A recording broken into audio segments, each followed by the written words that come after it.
Hello friends, आज हम लोग class 8 geography chapter mineral and energy resources करेंगे।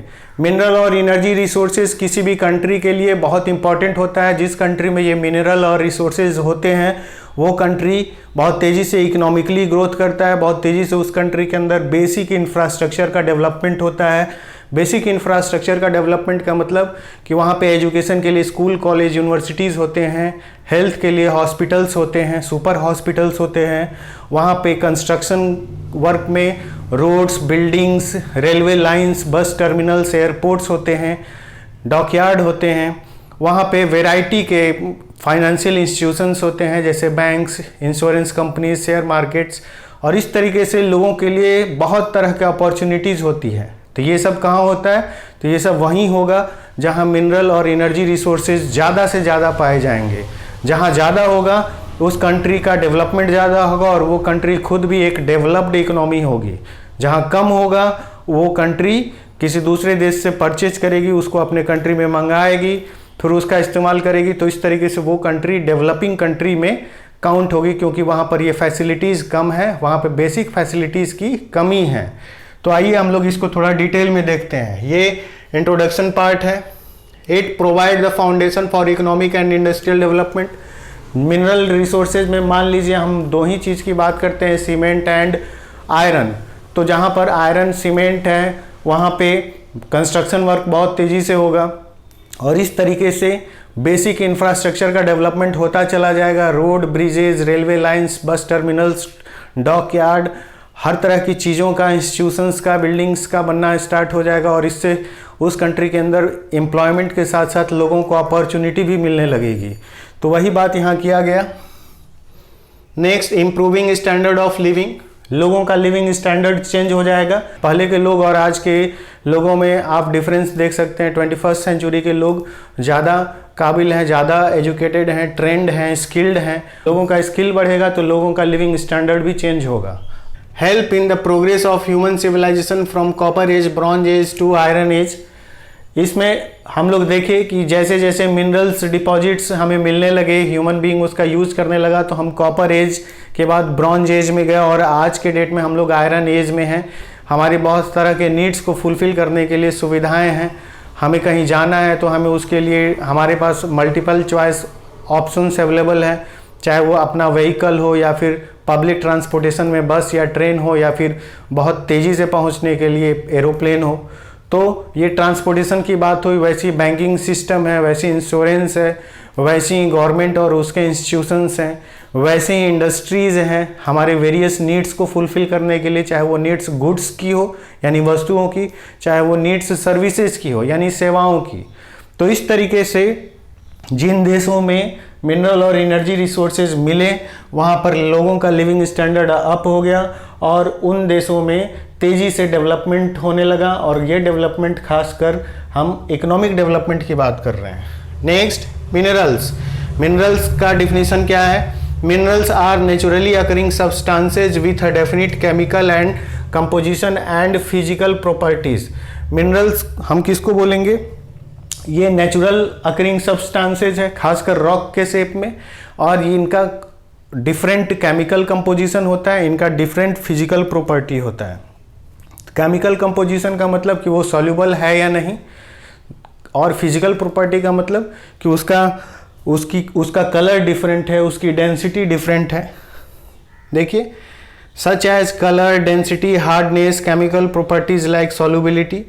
तो यहाँ पर यही समझाया गया कि वो केमिकल प्रॉपर्टीज डिफरेंट हो सकते हैं, उनकी फिजिकल प्रॉपर्टी डिफरेंट हो सकती है। जैसे कलर, कोल का कलर ब्लैक होता है, क्वार्ट्ज का कलर रेड, ब्लैक, पिंक या पर्पल कुछ भी हो सकता है।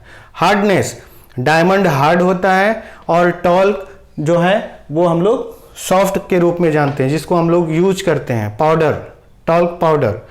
सॉल्युबिलिटी, कॉमन साल्ट सॉल्युबल है, बहुत सारे मिनरल सॉल्युबल नहीं है। Some example of rock, sandstone, limestone, basalt and granite. ये सैंडस्टोन, बासाल्ट, रॉक, ये रॉक के अलग अलग एग्जाम्पल हैं जो हमारे वेरियस यूजेज में हैं। खासकर हम इनका इस्तेमाल कंस्ट्रक्शंस में होता है, खासकर बिल्डिंग मटेरियल्स के रूप में ये यूज होते हैं, चाहे वो डोमेस्टिक यूजेज हो चाहे वो इसका इंडस्ट्रियल यूजेज हो। और किसको कहते हैं? A rock having a large concentration of a particular metal mineral is called ore. हम और उसको बोलेंगे जिसमें एक ऐसा रॉक हो जिसमें कि बहुत बड़ी मात्रा में एक ही तरह के मेटल का लार्ज कंसंट्रेशन हो, और लार्ज कंसंट्रेशन एक ही तरह के मेटल का मिनरल का हो तो उसको हम उस मेटल का ओर बोलेंगे। जैसे हम एग्जाम्पल, जैसे आयरन ओर, तो आयरन ओर में आयरन का मेटल मिनरल्स का कंसंट्रेशन लार्ज होगा। मैंगनीज ओर में मैंगनीज का लार्ज कंसंट्रेशन होगा। तो इस तरीके से ऐसे रॉक को हम ओर कहेंगे, चाहे वो आयरन ओर हो, मैंगनीज ओर हो, चाहे कोई और ओर हो। Mining, the extraction of useful minerals from rock under the earth surface is called mining. Earth surface के अंदर से जब हम किसी चीज़ को निकालते हैं, और खासकर हम मिनरल या एनर्जी रिसोर्सेज की बात कर रहे हैं, तो वो सब कुछ जो अर्थ को डिग करके हम निकाल रहे हैं, अर्थ के अंदर से निकाल रहे हैं, उसको हम माइनिंग कहेंगे। Minerals are extracted by the process of, minerals को हम एक्सट्रैक्ट यानी निकालते हैं अलग अलग प्रोसेस से। ये एक्सट्रैक्टिंग 3 तरीके से होता है: माइनिंग, ड्रिलिंग, क्वेरीइंग। माइनिंग का मतलब कि हम उसको 2 तरीके से माइनिंग कर सकते हैं। एक ओपन कास्ट माइनिंग, खुला मैदान है, उसको खोद कर वहाँ से हम मिनरल या एनर्जी रिसोर्सेज निकाल रहे हैं, तो इसको हम ओपन कास्ट माइनिंग बोलेंगे। दूसरा सॉफ्ट माइनिंग। सॉफ्ट माइनिंग का मतलब है कि एक कुएं के शेप में हम माइनिंग करते हुए, एक कुएं के शेप में बहुत बड़ा होल करके हम उसको ज़मीन के अंदर जाएं और वहाँ से फिर अलग तरीके से चैनलाइज होके हम वहाँ एक अलग डिफरेंट डायरेक्शन में आगे बढ़ें, तो उसको उस तरह के सिस्टम के थ्रू जो माइनिंग किया जाता है, मिनरल्स या एनर्जी रिसोर्सेज को निकाला जाता है, उसको हम लोग सॉफ्ट माइनिंग कहते हैं। Next drilling. ड्रिलिंग के थ्रू हम अर्थ में बड़ा सा होल करते हैं और उस होल के थ्रू पाइप्स को सेट किया जाता है। पाइप्स को सेट करके अर्थ के अंदर से लिक्विड शेप में मिनरल्स या एनर्जी रिसोर्सेज को बाहर निकाला जाता है। तो इस सिस्टम में इस तरीके से जो हम एक्सट्रैक्टिंग करते हैं उसको हम ड्रिलिंग कहते हैं। इसमें normally most of the cases में लिक्विड शेप में मिनरल या एनर्जी रिसोर्सेज बाहर आता है और वो उसी का इस्तेमाल फिर फर्दर होता है। क्वेरीइंग। क्वेरीइंग का मतलब होता है हार्ड स्टोन को तोड़कर वहाँ पर स्पेस बनाकर, बड़ा सा होल बनाकर उसको ज़मीन के नीचे जाना और फिर वहाँ से मिनरल या एनर्जी रिसोर्सेज को निकालना। दोनों में फ़र्क क्या है? माइनिंग और क्वेरीइंग में फ़र्क क्या है? तो बहुत माइनर फ़र्क है, नहीं के बराबर। इसमें माइनिंग में भी हम या तो यहाँ बड़ा होल करके या फिर यहाँ ओपन खुला एरिया में जा रहे हैं। फ़र्क थोड़ा सा ये है कि यहाँ की ज़मीन थोड़ा सा आसान होती है माइनिंग करने के लिए, यानी एक्सट्रैक्शन के लिए आसान होती है, चाहे वो मिट्टी हो या फिर कुछ और हो।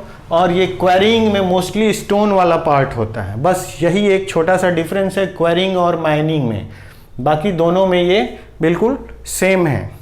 नेक्स्ट, टाइप्स ऑफ मेटेलिक हो सकता है, नॉन मेटेलिक हो सकता है, मिनरल फ्यूल्स हो सकता है। मेटेलिक फर्दर 2 पार्ट्स में डिवाइडेड है। फेरस यानी आयरन ओर वाला सब्सटेंस, नॉन फेरस यानी जिसमें आयरन ओर नहीं है। नॉन मेटेलिक में हम लोग 3 टाइप्स में इसको डिस्कस करेंगे। एक में बिल्डिंग मटेरियल्स एंड स्टोन्स, दूसरा में इंडस्ट्रियल और तीसरा में जेम्स। और थर्ड टाइप होता है माइनिंग का मिनरल फ्यूल्स। इस मिनरल फ्यूल्स में 3 को यूज किया जाएगा। एक कोल जो हार्ड सॉलिड होता है, दूसरा पेट्रोलियम जो लिक्विड होता है, और तीसरा नेचुरल गैस जो गैसियस फॉर्म में होता है। मेटेलिक मिनरल्स, अब हम लोग इस मेटेलिक मिनरल्स को डिस्कस करेंगे। They are hard substances with a shine और लस्टर। ये हार्ड सब्सटेंस होता है जिसमें अपनी अलग चमक होती है।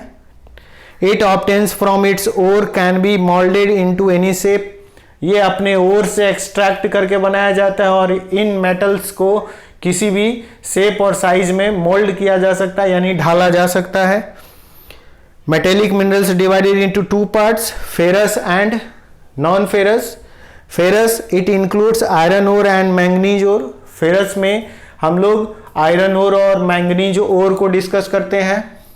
Non ferrous minerals it contains metals other than iron.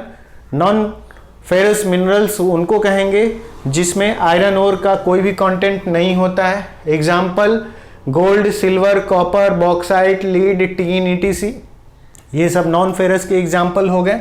इसमें ये प्रीसियस मेटल्स भी कहलाएंगे।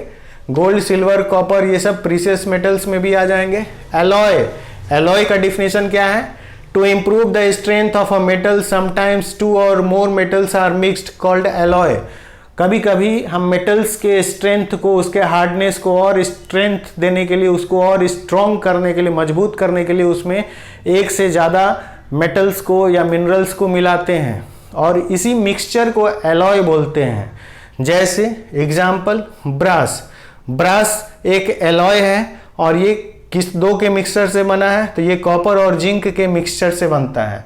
वैसे ही ब्रॉन्ज, ब्रॉन्ज भी एक एलॉय है, ये कॉपर और टीन के मिक्सचर से बनता है। स्टील, स्टेनलेस स्टील जो बर्तन हम लोग घरों में खाने के बर्तन के रूप में इस्तेमाल करते हैं, या स्टील का और भी वेरियस बिल्डिंग मटेरियल्स में यूजेज हैं, तो उस स्टील की बात हो रही है। तो ये स्टील किससे बनता है? तो आयरन और मैंगनीज के मिक्सचर से बनता है। तो इस तरीके से ये स्टील, ब्रॉन्ज या ब्रास ये सब क्या है? एलॉय है। एलॉय का मतलब कि दो या दो से ज़्यादा मेटल्स को मिक्स करना और उस मिक्सचर से कोई तीसरा तरह का चीज़ बनाना। नॉन मेटेलिक मिनरल्स, हम लोग अब टाइप्स ऑफ माइनिंग के इस नॉन मेटेलिक मिनरल्स के इस 3 टाइप्स को डिस्कस करेंगे।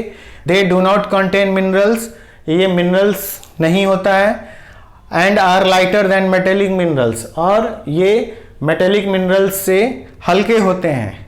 It can not be moulded into various shapes, इनको हम किसी दूसरे शेप या साइज में मोल्ड नहीं कर सकते हैं। मोल्ड मतलब ढालने का काम नहीं कर सकते हैं। It includes building materials and stones, example sand stone, lime stone, granite.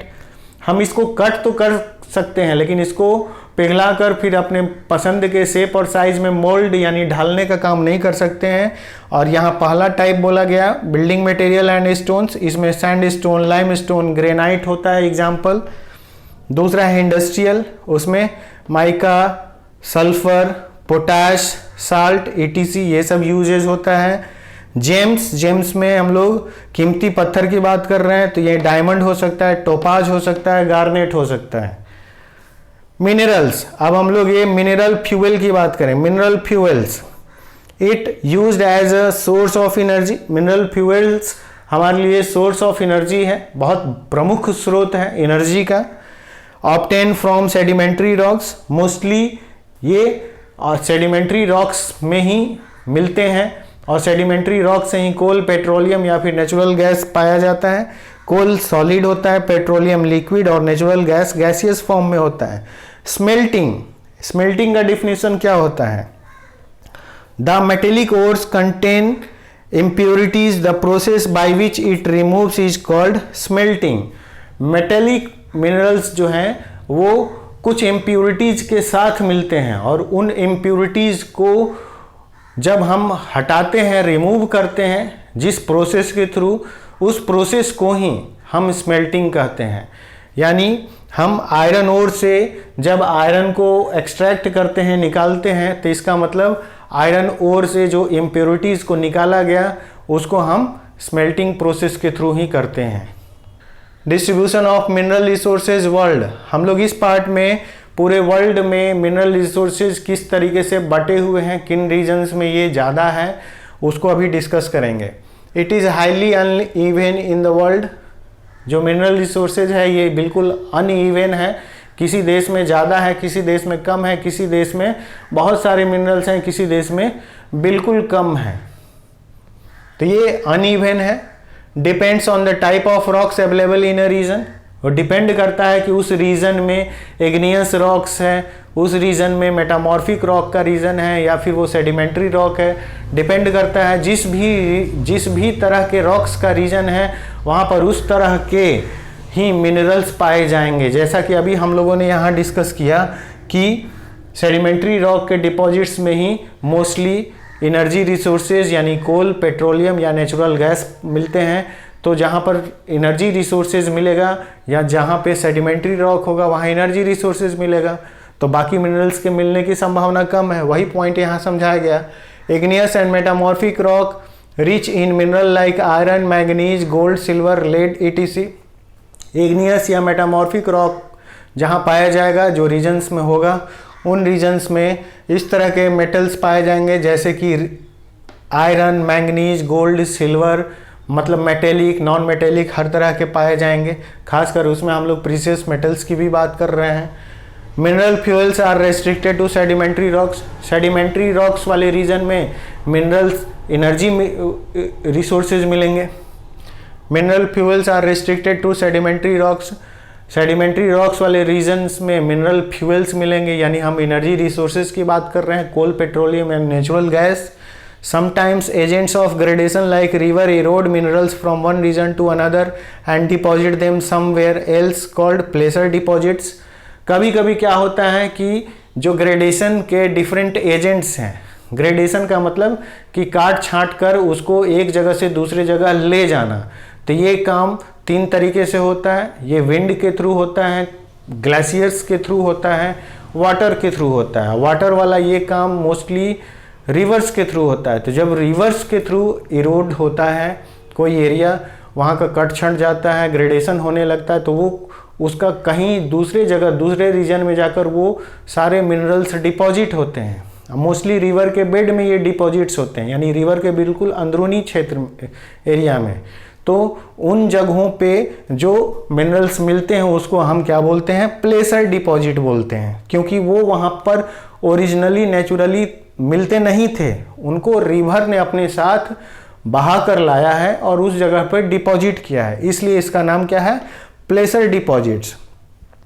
Uneven distribution creates a global trade. Mineral resources जो है वो अनइवन है और इसकी वजह से क्या हो रहा है कि पूरे वर्ल्ड में डेवलपमेंट सबको चाहिए, तो इसके वजह से वर्ल्ड वाइड ट्रेड स्टार्ट हो गया। ट्रेड का मतलब कि व्यापार।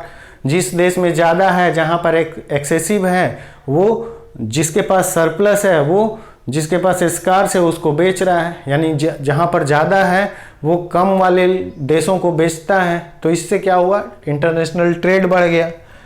Iron, machines, automobiles, rail tracks, buildings, shipyards, बहुत तरह की चीज़ों का कंस्ट्रक्शन आयरन की वजह से होता है। बिल्डिंग के सारे मटेरियल्स आयरन से होते हैं। वैसे ही बहुत तरह का कंस्ट्रक्शन का काम, चाहे वो रोड्स का हो, ब्रिज का हो, रेलवे लाइंस का हो, डॉकयार्ड्स का हो, हर तरीके की चीज़ों का इंडस्ट्रियल यूजेज हो, उसके अंदर के मशीन्स हो। तो हम बात कर रहे हैं कि किसी भी तरह का कंस्ट्रक्शन का बात हो, बहुत लार्ज स्केल पे उसके डेवलपमेंट का बात हो, तो उसमें हम आयरन की बात करेंगे। बिना आयरन के साथ कुछ भी बनाना मुश्किल है। तो इस तरीके से आयरन एक बहुत इम्पॉर्टेंट सोर्स ऑफ मिनरल है, ये बहुत इम्पॉर्टेंट मेटल है और इसकी वजह से क्या होता है कि किसी कंट्री का बेसिक इंफ्रास्ट्रक्चर डेवलप होता है। ये 2 टाइप्स के होते हैं, हेमाटाइट एंड मैग्नेटाइट। मैग्नेटाइट में मैग्नेट का क्वालिटी ज़्यादा होता है और इसके मेन रीजन्स हैं ऑस्ट्रेलिया, रसिया, ब्राज़ील, चाइना, इंडिया। इन देशों में ये आयरन ज़्यादा पाया जाता है। Next, copper, electric goods, electronic items, wireless systems. Copper से बहुत तरह की चीज़ें बनती हैं, जिसमें हम कॉपर के इम्पॉर्टेंट, सबसे मेन इसका यूटिलाइजेशन क्या है, तो इससे वायर बनते हैं, इलेक्ट्रिक वायर बनते हैं, इलेक्ट्रिक आइटम्स बनते हैं, इलेक्ट्रॉनिक आइटम्स बनते हैं। बहुत तरह की चीज़ें इस कॉपर से बनती हैं और वायरलेस सिस्टम भी कॉपर के थ्रू डेवलप किया जाता है। तो इस तरीके से कॉपर एक बहुत इम्पॉर्टेंट मेटल हो गया। ये किन देशों में ज़्यादा पाया जाता है? तो Chile, Australia, Peru, Mexico, USA, इन देशों में इसका डिपॉजिट्स ज़्यादा है। Bauxite, aluminium is obtained. Bauxite एक ओर है और इस ओर के एक्सट्रैक्शन से, यानी इम्प्योरिटीज़ को हटाने के बाद जो मेटल पाया जाता है उसको हम एल्युमिनियम बोलते हैं। एल्युमिनियम से electric wires, aeroplane pipe, window frames etc बनाए जाते हैं, यानी बहुत तरह की चीज़ें बनाई जाती हैं। इससे इलेक्ट्रिक वायर भी बनाया जाता है, इससे एरोप्लेन्स भी बनाए जाते हैं। ये मजबूत होने के साथ साथ हल्का होता है, इसलिए एल्युमिनियम का यूटिलाइजेशन आज के डेट में 21st सेंचुरी में बहुत तेज़ी से बढ़ता जा रहा है और आज के डेट में ये आयरन और वुड दोनों को रिप्लेस कर रहा है। पहले के टाइम में आयरन और वुड के कॉम्बिनेशन से लोग घरों के खिड़की दरवाजे या फिर बिल्डिंग मटेरियल्स में ये ज़्यादा इस्तेमाल होता था, लेकिन आज के डेट में एल्युमिनियम से बहुत तरह के स्ट्रक्चर्स बनाए जा रहे हैं बिल्डिंग के अंदर, घरों के अंदर, और उससे क्या हो रहा है कि उससे वुड पर और आयरन पर डिपेंडेंसी कम हो रही है। एल्युमिनियम मजबूत होने के साथ हल्का भी होता है। मेन देश जहाँ पर ये इसका डिपॉजिट्स पाया जाता है, गिनी, ऑस्ट्रेलिया, ब्राज़ील, वियतनाम, जमैका, ये लार्ज रिजर्व्स इन देशों में पाए जाते हैं। आपको मेरा आज का वीडियो कैसा लगा कमेंट करके ज़रूर बताइएगा। अच्छा लगे तो लाइक शेयर सब्सक्राइब कीजिए, अपने फ्रेंड्स को इस चैनल के बारे में बताइए। इसका नेक्स्ट पार्ट मैं जल्द लाऊंगा। Thank you.